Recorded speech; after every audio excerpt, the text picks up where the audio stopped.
The following short clip was recorded 12 years ago, just after I had published my first book, Quantum Buddhism.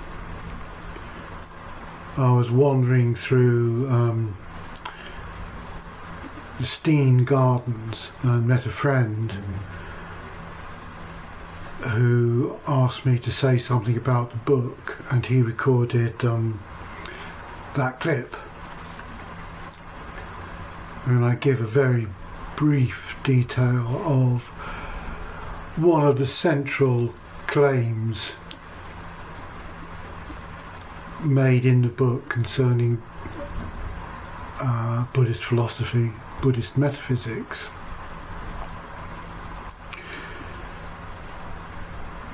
The claim made there about a primordial mind at the ground of reality, dividing itself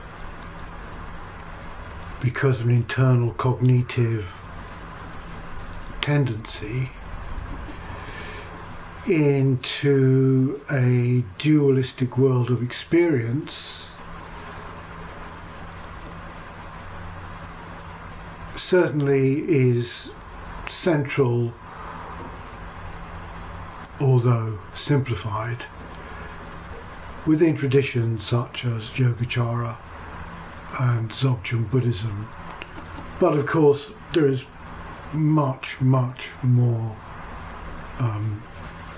detail which needs to be appreciated before the correct view is understood. And various schools of Buddhism have different perspectives on that view. Here is the clip.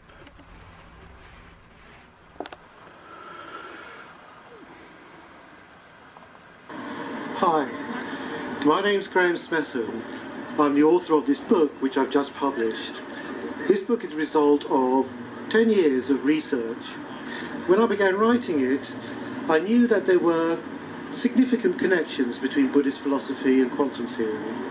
However, I did not realise the extent of the interconnections and astonishing parallels between the mystical, shall we say, theories of Buddhist philosophy and today's quantum theory.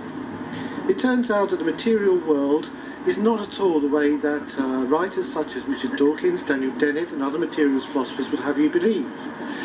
In fact, the material world arises from an astonishing quantum production through self-perception of the universe, from a primordial awareness. All sentient beings are representatives, if you like, of a deep primordial awareness, and through meditation we can access deeper levels of consciousness and eventually become the mind of the universe. When a sentient being becomes the mind of the universe, he or she becomes a Buddha. This is the astonishing story, or the astonishing philosophy, given to us by the fantastic ideas of quantum theory and Buddhist philosophy. For more details of this astonishing new perspective on reality, you can buy and read my book. Thank you.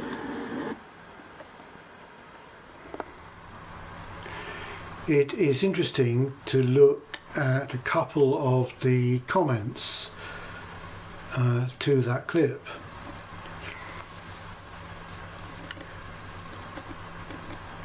One guy says, "This book changed my life and view. Much gratitude, Graham Smetham. I have told many of it. There is a paucity of him on YouTube, sadly. What a great work."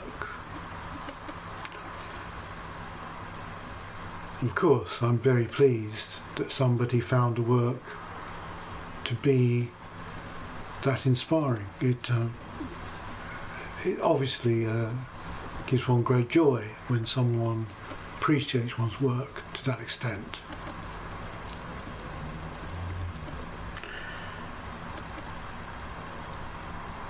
And I have thought about doing YouTube recently in the early days I was very reluctant to do YouTube, partly because it seemed to me that a significant number of people were on YouTube not for the right reasons, shall we say.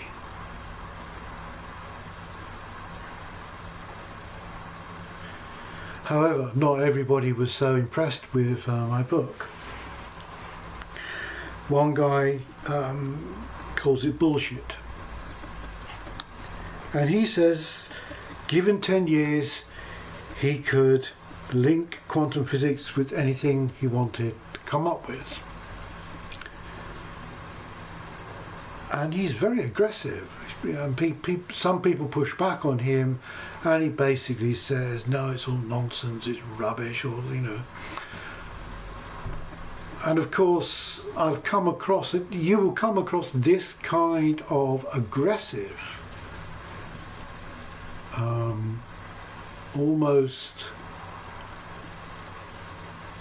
violent attacks upon people with such views. It's very strange, even from people who should know better, in some respects.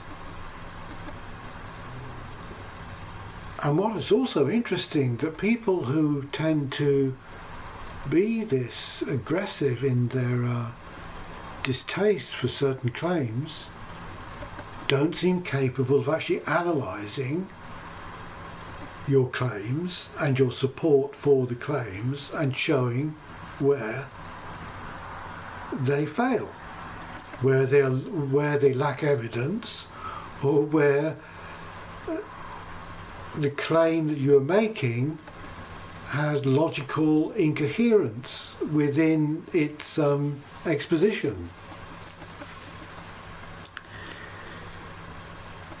In my work, if I make the claim that somebody is mistaken or is presenting a false view, I always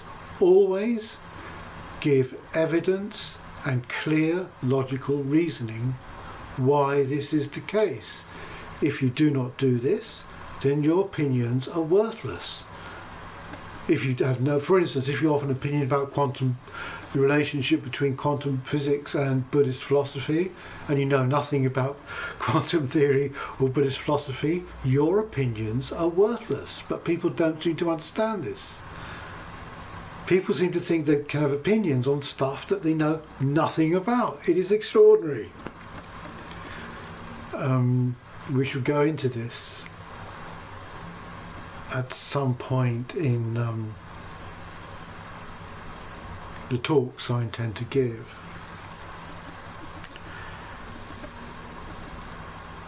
Another person on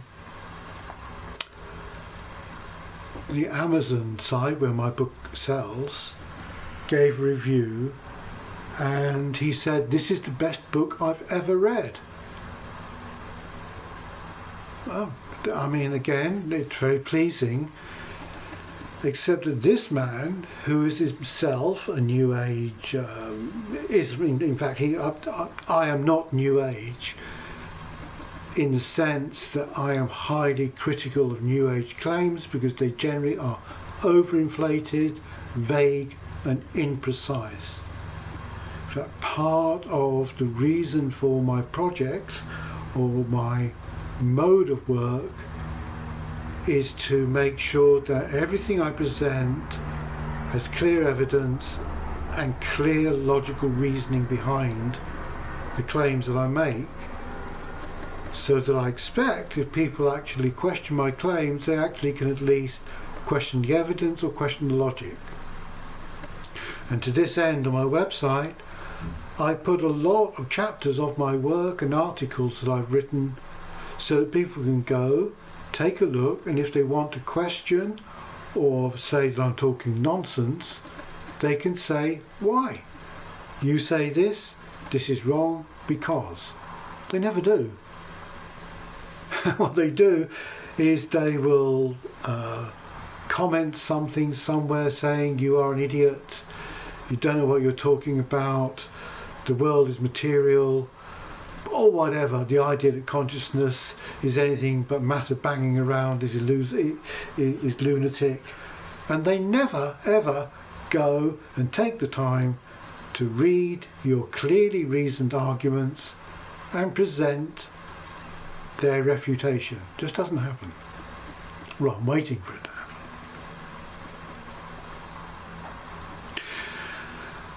The man who said that my book was the best ever written actually contacted me, and he wanted to know which other books of mine were the best ones to read, and then he wrote his own version. The man's name is Paul Levy, and he has plagiarised me. And when I say plagiarise, I can actually prove quite clearly that there are, in a short section, the most technical section of this work, most of it is very woolly. He makes mistakes, he doesn't really understand what he's talking about, it's all New Age fluff. But there is a technical section in there which is lifted from me, and some of it is actually just word for word, it's paragraphs taken straight out of my work. I've proved this. I'm just about to publish a book with a chapter demonstrating precisely pure plagiarism from my book Quantum Buddhism into this book. We should have some fun with Paul Levy. But interestingly, some big names have rushed to say this is a work of pure genius. Pure genius. Sting, the quantum revelation is mind-blowing. Now, Gene Houston says, this is one of the most important books I have ever read. Caroline Myss, a masterpiece. Richard Rudd, a deeply alchemical work of breathtaking scope. This is all based on my work. And he gets things wrong. This book can change your life. Dean Radin.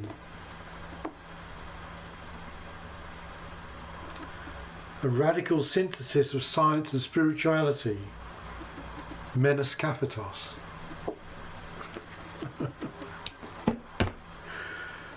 Gene Houston, big name. Gene Houston was sat next to Deepak Chopra in a gladiatorial intellectual contest with Sam Harris and Michael Shermer.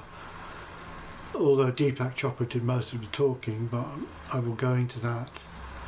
But she's a big name in the quantum new age movement, talking nonsense about quantum theory.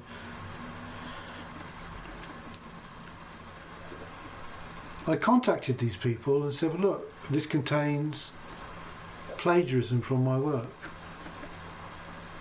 Not one of them bothered to get back to me. All very odd. We should go into this. Why is that? You know, the man's making money off my work. One of the reasons I was reluctant to use YouTube is that if you look at YouTube discussions, even the better ones, for instance, there are discussions sponsored by the Dalai Lama on the Mind and Life Institute, and Alan Wallace, who was great inspiration for my own work, is often part of those. And also there's a quantum physicist who's also Buddhist called Victor Mansfield, who, when he was alive, gave talks at Mind and Life conferences, and even very, very notable, important quantum physicists such as Anton Zeilinger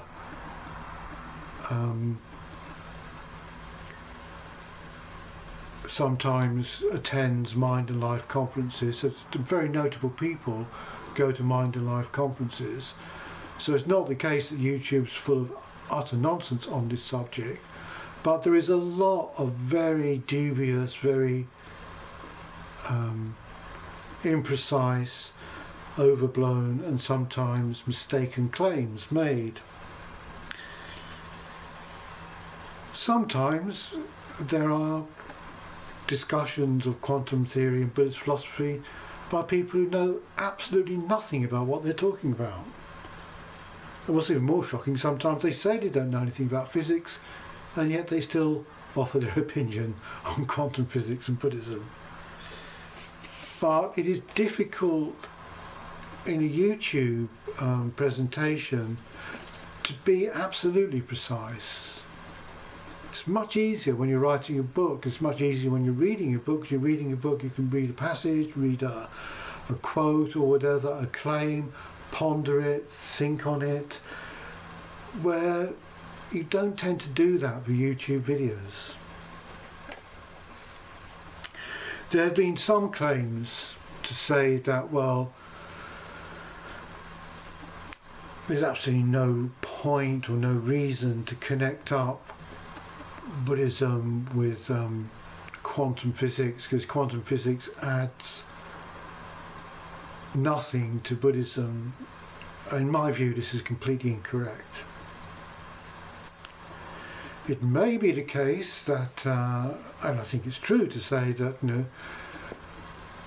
knowing about the connections between quantum theory and Buddhist philosophy is not essential for meditation practice and meditation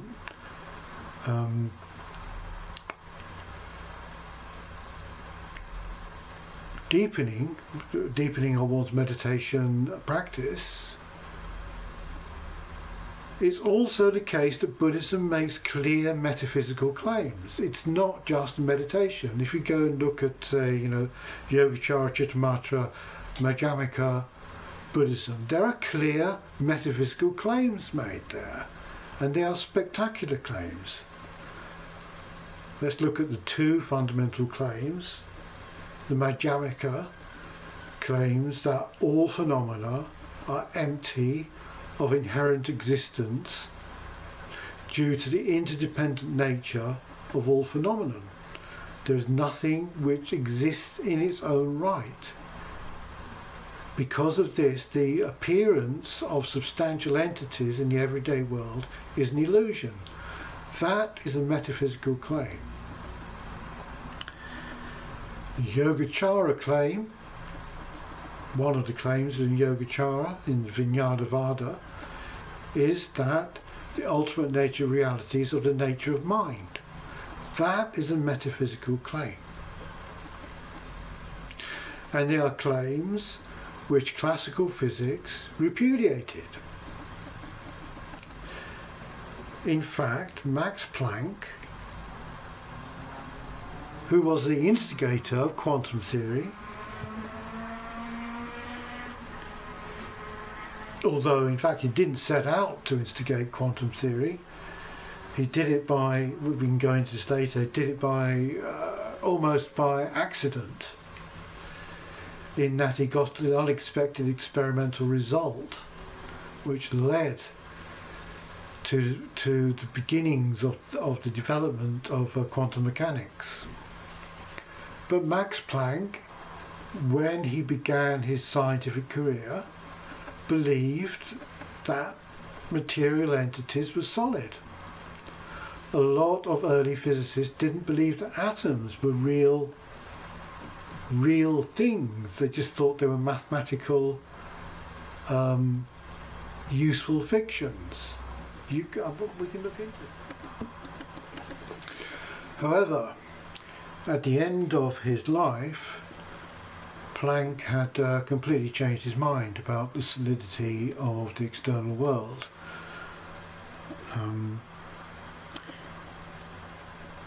He said, all matter originates and exists only by virtue of a force. We must assume behind this force the existence of a conscious and intelligent mind. This mind is the matrix of all matter. So Planck had moved from believing in the solidity of the external, apparently material world, to believing that the ultimate nature of reality was mind-like. So he moved from a materialist position to a position close to Yogachara Buddhism, which in simplistic terms states that the ultimate nature of the external world is mind-like.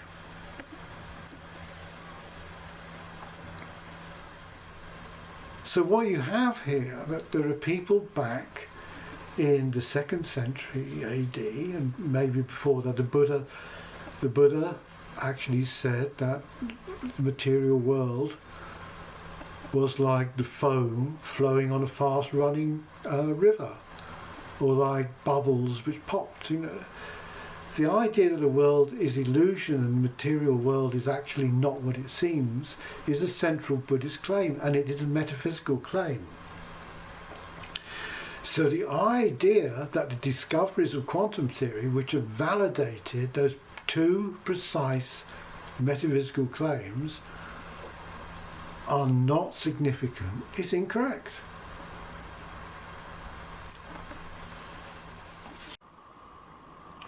The reason my work goes into the amount of detail and the amount of research I put into it is because I became aware when I was living at Dharma centres that people would be going around saying stuff like, well, there's nothing out there.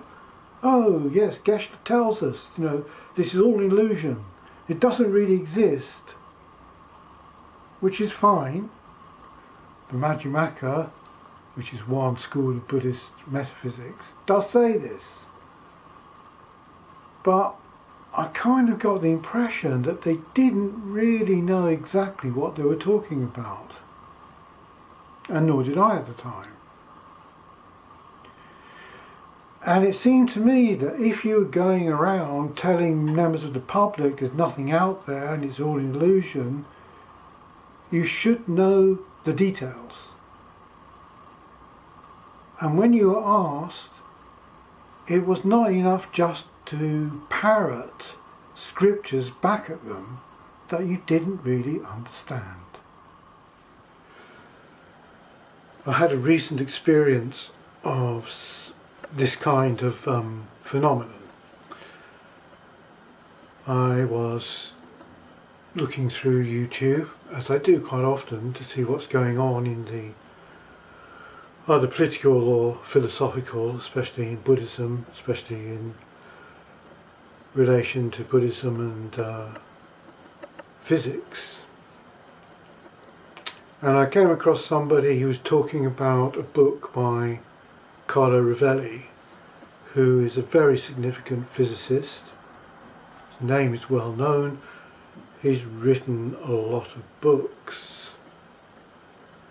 And the person who was making the YouTube video said that Rovelli's latest book, Helgoland,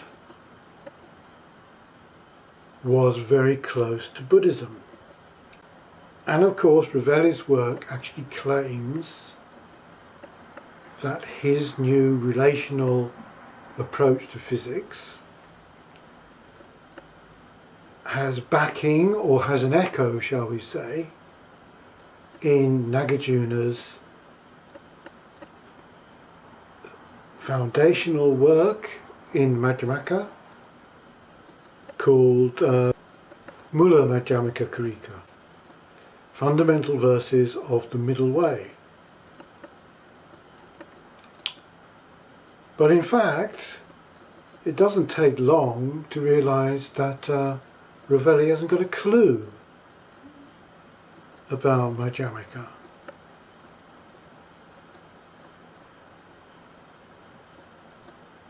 He ends the chapter on Nagarjuna, claiming that Nagarjuna's analysis asserts that there's nothing beyond the conventional world, and this is nonsense. as I will show in more detail, Nagarjuna's analysis asserts that one should not assert existence, nor should one assert non-existence. The Madhyamaka is basically a very subtle analysis of the nature of reality, which asserts that none of the so-called four extremes can be applied to the nature of the manifest world, nor the ultimate world, neither existent, nor non-existent, nor both, nor neither. All the seminal Madhyamaka texts warn against thinking that non-existence is a correct characterization of the ultimate. Furthermore, Ravelli's relational quantum physics is clearly materialist, i.e., he clearly states in several places that consciousness does not exist in its own right. He doesn't say it he doesn't say it in those terms, but when you analyse what is actually said, and he says it in several occasions, like consciousness is not in the equations, the observer is there is no special entities called observers. I can go into this much more detail, giving you the exact quotes later, but any analysis of what he actually says in the book shows you it's thoroughly un-Buddhist, because it clearly relegates the realm of mind and consciousness to relations between material bits and pieces. And yet all these people going, oh, Ravelli, my God, Buddhism now has found its true heroic supporter within quantum theory, but it's just not true. And I got a reply from the guy who says, well, no, I don't think Ravelli's a materialist, but Ravelli states clearly in a YouTube discussion, I'm a materialist. So you think, well, who are these people who are making these astonishing mistakes? They can't even read a book of physics correctly. And the guy quite clearly says, I know nothing about physics. If you know nothing about physics, stop talking about it. End of. Unfortunately, a lot of people are not very good at philosophy or philosophical analysis.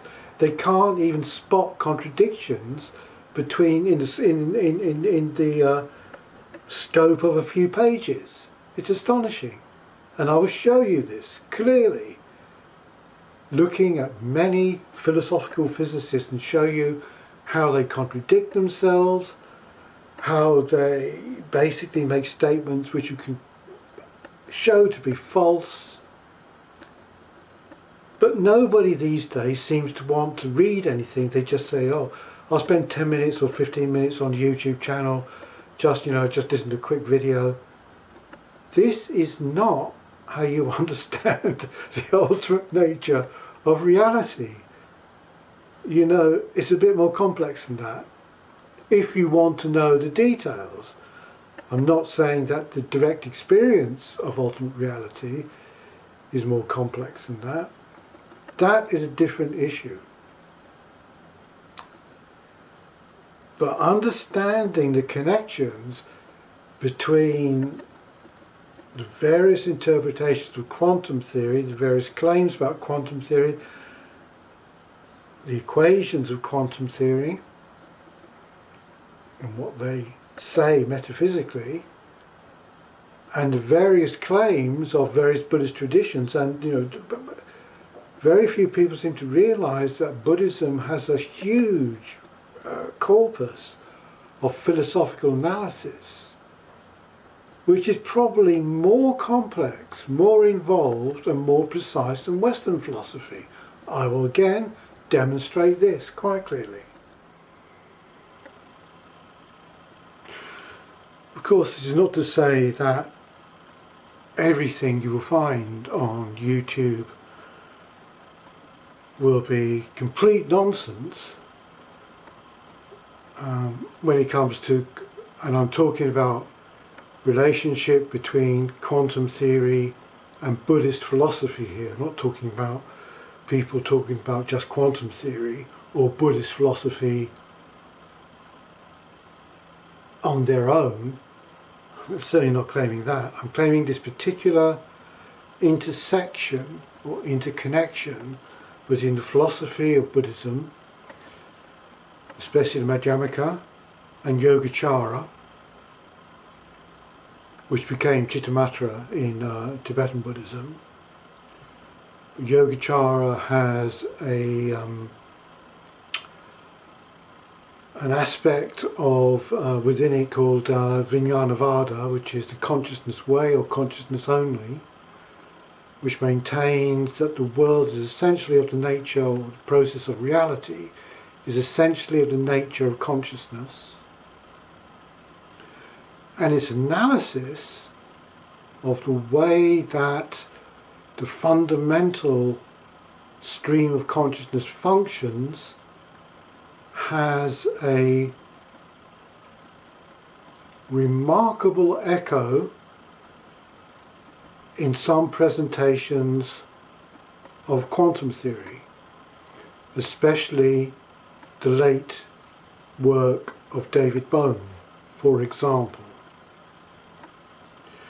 And in fact, David Bohm, when he was talking to Rupert Sheldrake, and this is the only place where I've seen any kind of connection drawn between Yogacara, consciousness only philosophy and quantum theory, was when Rupert Sheldrake, biologist, was speaking with David Bohm, and David Bohm was talking about what he called the implicate order, and Sheldrake said, "Oh yes, I've come across something like that in Buddhism, which has this idea of an underlying fundamental stream of consciousness which carries potentialities for experience."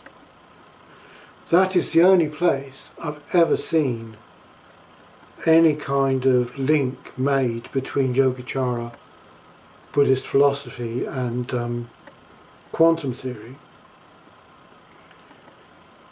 But my books go into in great detail because the interconnection is quite spectacular.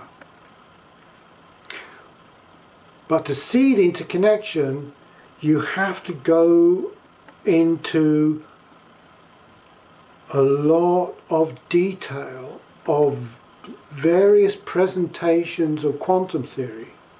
For example, the quantum Darwinism of Wojciech Zurek, which again is a materialist. It is semi-materialist, shall we say. He calls it quantum Darwinism, which is why he sets out to account for the way that the world functions at the quantum level in terms of a Darwinian paradigm. However, when you analyse it, you can find his materialist basis is false, and in fact you can see that the mechanism he talks about makes far more sense when looked at from a consciousness-only point of view. But of course, Wojciech Zurek himself does not present the world in terms of it being fundamentally a field of fundamental consciousness or non-dual consciousness. He, like most quantum physicists, leaned far more in the direction of materialism. Modern scientists of most flavours do not like the idea that consciousness is the fundamental nature of reality. In fact, most physicists consider, even if you were to claim such a thing, that you've had some kind of brain dysfunction or you've been reading too many New Age books and so forth. And this is because many of the people who do talk about this stuff go way over the top, become very vague.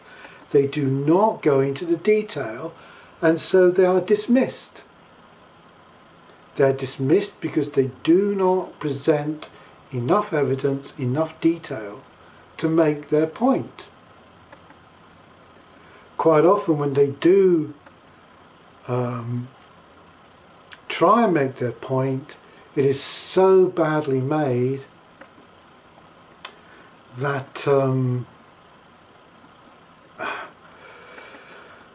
competent philosophers and physicists have very little problem refuting the claims, because the claims are not made in a precise, rigorous enough way. There are people on the internet who do present ideas of quantum physics and the relationship to Buddhist philosophy in a very kind of, how can we put this, vague and imprecise manner. And again, people who just want, you know, a quick input of a wow factor into their lives, a bit frisson of New Age kind of inspiration. A 10-minute, 15-minute clip stating that quantum theory says the world is just consciousness, and if you read enough New Age books you can walk through walls, may do the trick. But serious physicists get very irritated, lose their rag, and will quite rightly come back and tell you you're talking nonsense.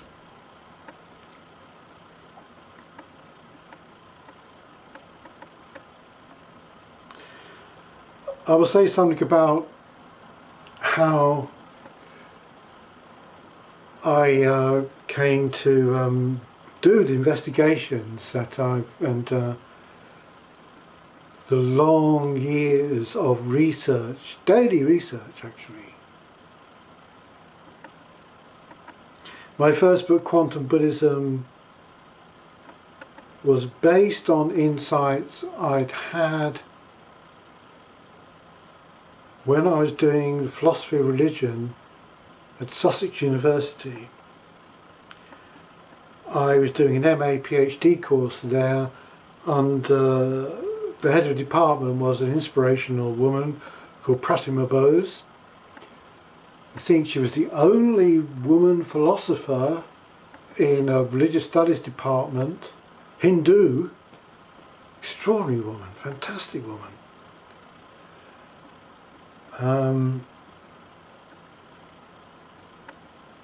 And I was very lucky to meet her. I don't think anybody else would have accepted me into the department because my first degree was in mathematics. I did a degree in mathematics at Essex University. I studied physics in the first year, but then went on to focus on mathematics. I hated experimental work.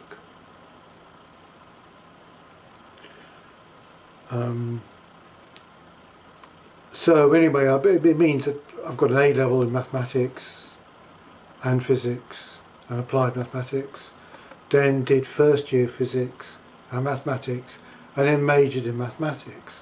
So I have background in physics and mathematics.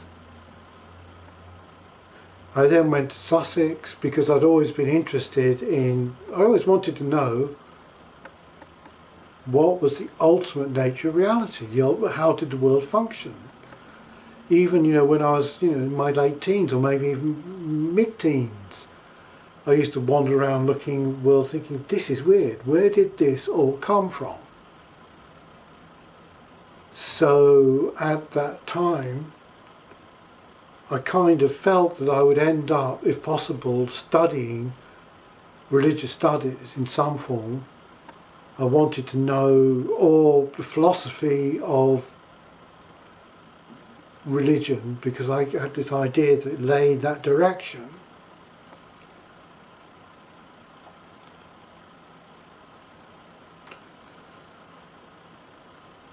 But I ended up actually getting A levels in maths just because I was good at it.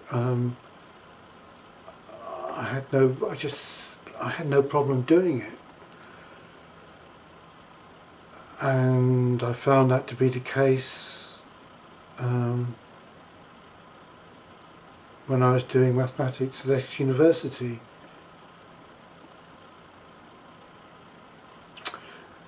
But I also read very deeply in psychology and philosophy and religion.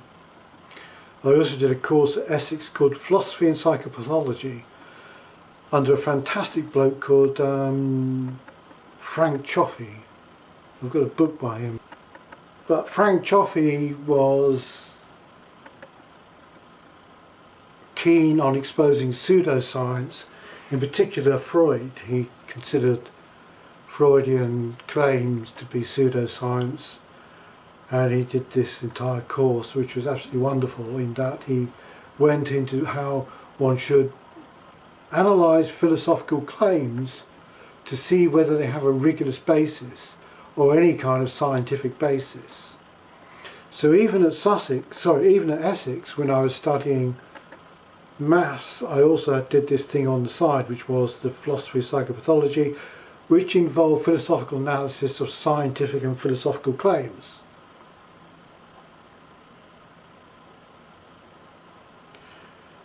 And then I went on to Sussex University, where I did religious philosophy,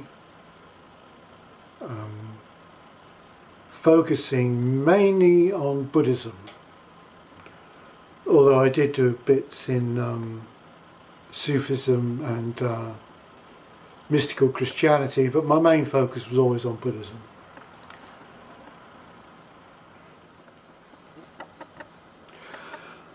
I should say that the work of Alan Wallace is excellent. It was an inspiration when I was getting started writing, and in fact it was part of the inspiration for me to begin writing, as well as the work of David Bohm. But Alan Wallace has written a few very, very inspirational books on Buddhism, consciousness and physics, and books on meditation, which are excellent.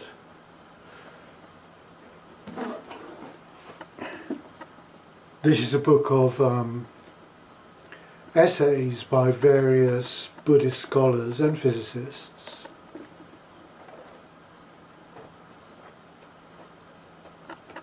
Which was around when I started my research at the Bodhisattva Center, which was about, I think about 18 years ago. I was staying at Bodhisattva Center. I lived there. It was a Gilug NKT center, and I was reading stuff like this there. And I shouldn't give the impression there's absolutely nothing of any value whatever out there. I'm going over the top maybe. There are the lectures and talks organised by the Dalai Lama, the Mind and Life Institute. There is a view that Madhyamaka has no view, which I just think is not correct, because you can pick up any Madhyamaka book and find the view is neither existent nor non-existent, nor both nor neither. It's quite clearly a view. It's not a view of inherent existence, it's not a view of substantiality, but it's a view nonetheless. It's not a substantialist view. These topics are very subtle, and most Western scholars are not very good at subtlety. In my experience, there will be exceptions, of course.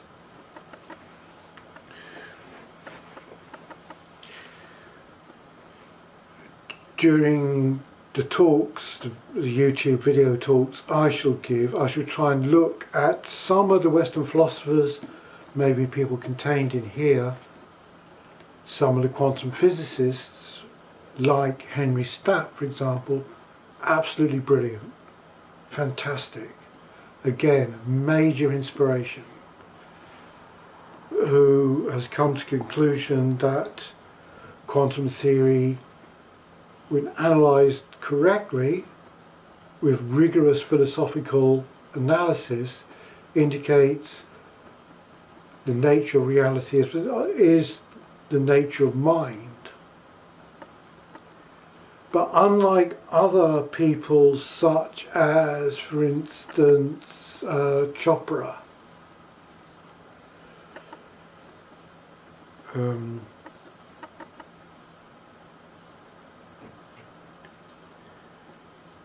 he is very precise in his analysis, whereas many other people who put forward such views do it in a vague, new agey way. Henry Stapp does not do that. There are other people like the quantum physicist called Michael Mensky, a Russian physicist, absolutely brilliant. His work is astonishing in its precision, its analysis, and the way he clearly indicates that quantum theory must indicate a mind-like fundamental ground for the process of reality. So all is not lost. So there are exceptions, but I'm kind of referring, but even, I must say, even if you look at, say, the Mind and Life Institute, I still don't think the level of analysis is precise enough. It's not as rigorous as it should be.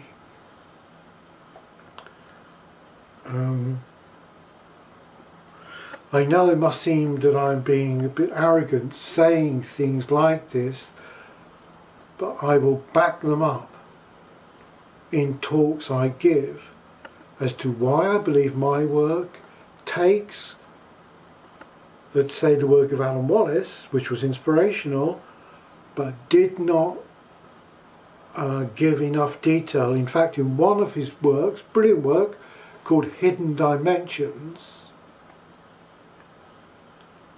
Wallace actually says that if anybody wanted to develop his work further, one of the places it could be done is by exploring the work of the Russian physicist Michael Mensky. I would not have known about Michael Mensky without Alan Wallace.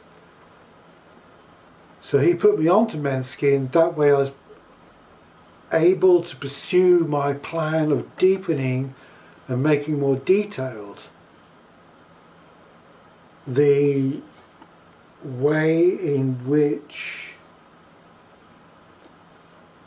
Buddhist philosophers, Madhyamaka, Yogachara, Dzogchen, Mahamudra, but Madhyamaka and Yogachara in particular, anticipated the metaphysical insights of modern quantum theory. It's important to use the word metaphysical insights because there are physicists such as Jean Bricmont. He is a quantum physicist who has written several books.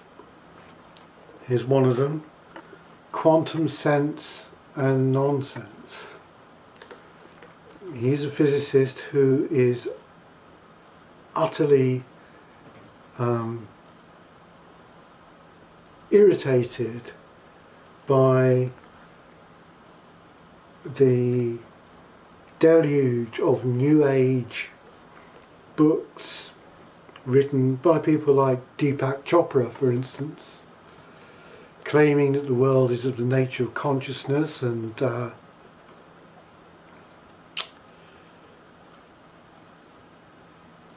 that quantum theory proves this point, And what John Brickman would say, well, if one claims, for instance, that Yogachara Madhyamaka philosophers foreshadowed metaphysical insights of quantum theory, he would say, show me the equations. But of course, nobody has claimed, as far as I know, I've read so many books. I mean, I've read everything I could lay my hands on. I've never seen anyone claim that Yogachara Madhyamaka philosophers came up with the Schrödinger wave equation. Nobody claims that. Nobody claims that Buddhist philosophers did quantum experiments and wrote down quantum wave equations. This is the kind of, what can we call it, this is the kind of underhand tactics resorted to by those who want to discredit analyses which suggest a link between Buddhism, for example, and quantum theory. They will put up straw men to knock down the claim that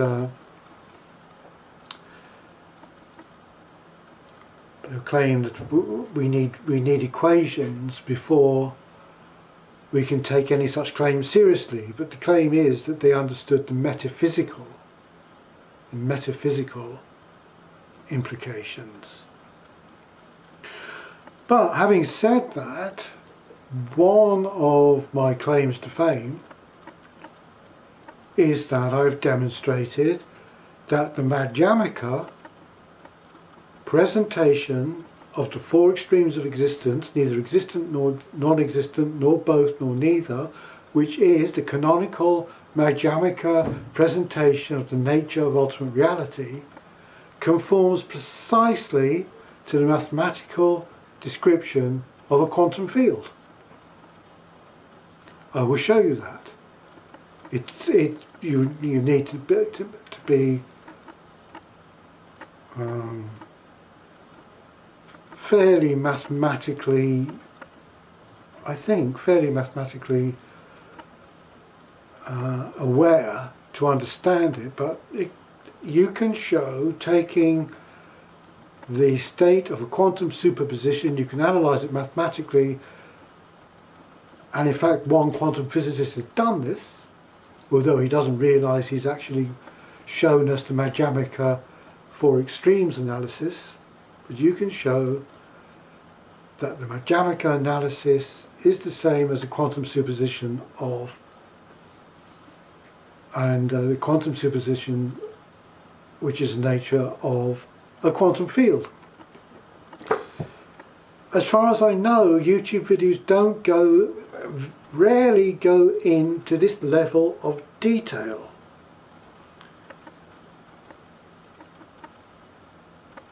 Most people, if not all, will not, who actually are going to talk about the interrelationship, the interconnection between Buddhist philosophy and quantum physics, will not bother to say, well, I've read John Brickman in great detail, I've analysed his rebuttal, I've analysed his claim to have shown my claim to be false, and I can show you logically why this is wrong. And what I'm going to claim is this is what's necessary. It's no good, there is a YouTube video of a confrontation, intellectual gladiatorial confrontation between Deepak Chopra and Sam Harris, in which Sam Harris is very good at getting people riled up by throwing intellectual insults at them, and Deepak Chopra goes into this kind of fluster of New Age vagueness. And in fact, he is so flustered, he contradicts himself. He said, I can't remember the exact details now, but again, I'll go into this. It is very entertaining. But the point is, if you're going to deal with someone like Sam Harris, you've got to be precise. It's no good coming up with some new age, stuff about, ooh, the world is consciousness, it's all wavy, isn't it? You've got to be able to go into, quite clear detail about what quantum physics actually says, what Buddhist philosophy actually says, and put them together precisely. I hope I'm making myself clear here. I mean, I'm aware that in this introductory kind of spiel, I'm just kind of going to give you a taste of what is to come, hopefully. But I'm not just going to talk about my own work. I'm not just going to, give you new agey type bits of inspiration to set you up for the day. What I want to do is to do some serious analysis, to look at some serious quantum physics, try and explain it, explain what it actually says, why it maps onto Madhyamaka or Yogachara Buddhism, what the claims against it is by people like Brickman, for example, but there are many others, of course. And I've studied all these books. Again, I'll come back and say that most people who leap onto the internet to do their 15-minute, homilies and quick videos about quantum theory and Zen quantum theory and Buddhism or whatever, have never read people like Jean Brickman. They've never read people who try to logically to try and tear apart these claims. And if you don't do that, you're not in a position to try and really get to the bottom of what's going on, because the situation is what, in general, is you've got a load of people on one side saying, oh, quantum theory, Buddhism, yeah, all cool, man. And on the other side, you've got a whole mass of materialist and subtle materialist physicists who are horrified at this, who are screaming that these people are all deranged New Age hippies who ought to be locked up. Obviously, I am parodying the situation, but it's not far from that. It's not far from that. A lot of physicists actually get very upset when they see vague claims without solid, precise backing.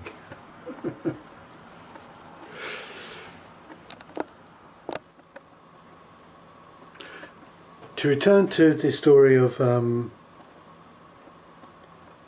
how I eventually came to start writing, researching and writing the books that I've written.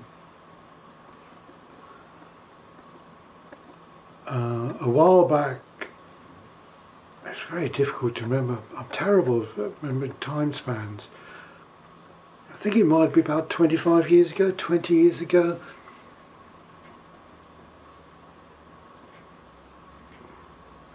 I was living in Brighton with my girlfriend at the time,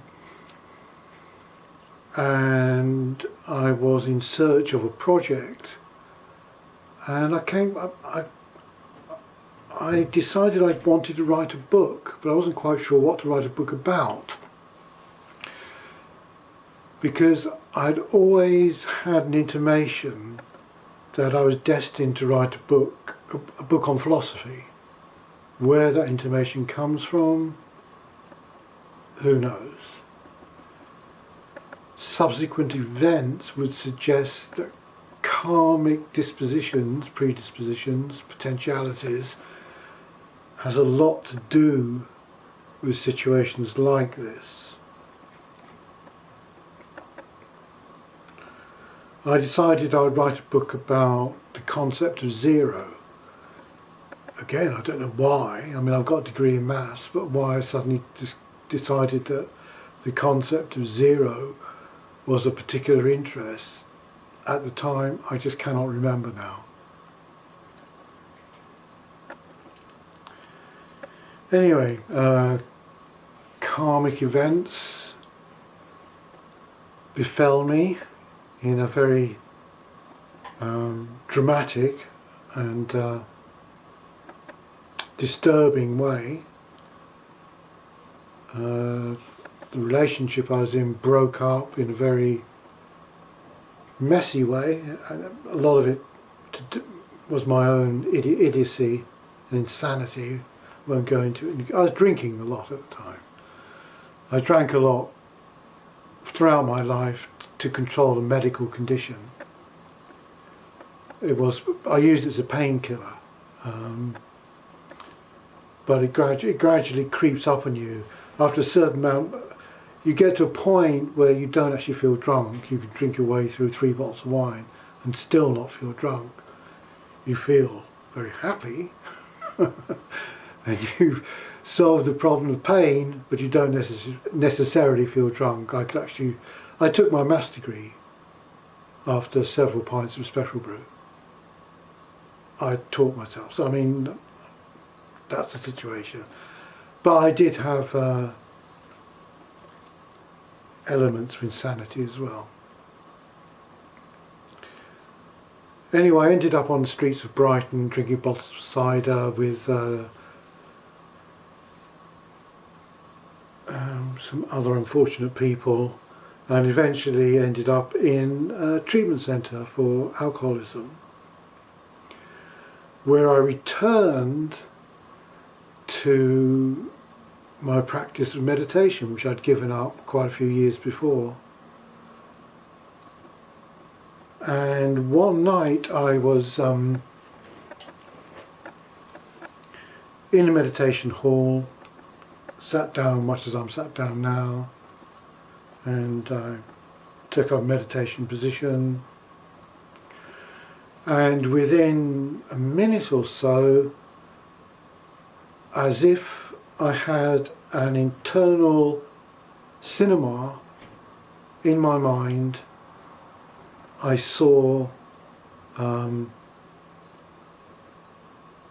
Tibetan landscape.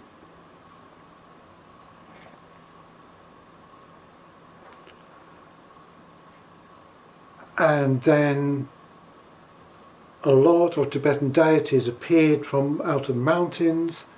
They flew towards me, they surrounded me, and I saw hearts of nectar. I saw channels of orange nectar going from my heart up to the hearts of all these little Buddhist deities. They had hats on. I found out later they were Manjushris. They're called the commitment beings. I've written about this in my David Bone book. I mean, it's astonishing. I saw this vision as clearly as I can see the camera in front of you now. I was surrounded, I think it was by 8 Manjushri beings with spheres, from the sphere of my heart, these channels of orange nectar, and I saw flecks. It was so precise that you could see flecks of raspberry in the orange nectar going up to the hearts of the Buddhas. And a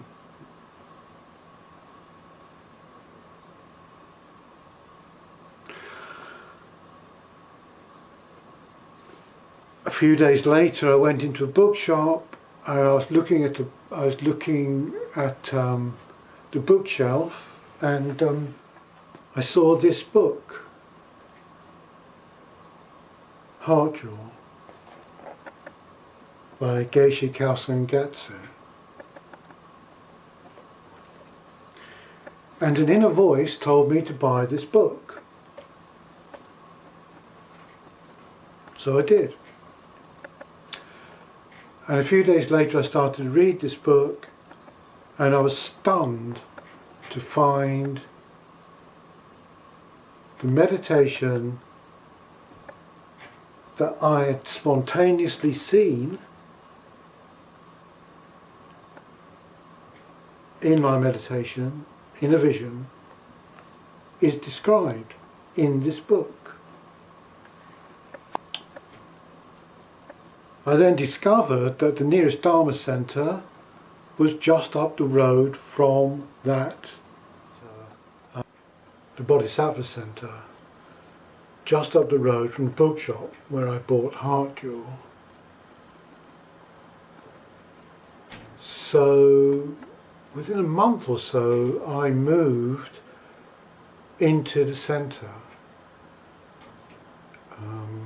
inspired by the vision and various other meditation experiences that I was having at the time. I had quite extraordinary meditation experiences there, deep experiences of emptiness, which were generated by the particular type of Lamrim meditations practiced, which I will probably talk about at some point.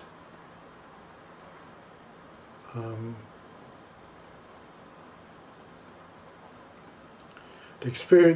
experience of emptiness, even I had one which lasted for quite a few days. I felt as if I was walking on air, and the world just glowed with an unordinary meaning.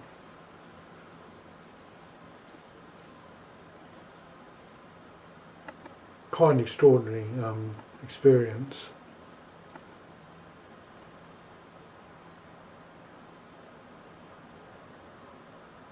And whilst I was there, I went back to doing research because, as I said at the beginning of this talk, I realised that a lot of the people, even the ordained people, did not really understand what they were really saying when they were making claims, because in the NKT, unfortunately, people got ordained very quickly, and I don't really think, to be quite honest, they understood at a very deep level much of the doctrine that they had been introduced to. So there would be people going around saying, well, of course there's nothing out there, everything is empty, but if you don't understand, just do the prayers and you'll have the blessings and so forth. But it seemed to me that it made, although I'm not saying there's no point in doing such things, my own experiences told me deep meditations, for example, did have power, but for an intellectual understanding you really needed to do serious research into what physicists were saying about the nature of reality and what the details of Buddhist metaphysics also said about the nature of reality. And as I've mentioned, Buddhist philosophy is very detailed, very deep, very profound.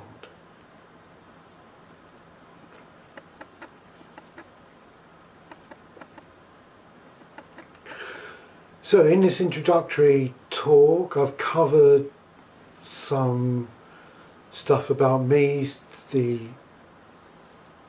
motivations for what I'm about to do in terms of some YouTube presentations. I hope to go into some depth and detail that you won't find anywhere else. If you got this far, thank you for listening to me. If you got this far through to the end. Thank you for listening. I hope you check in on future presentations I will do. Thank you very much.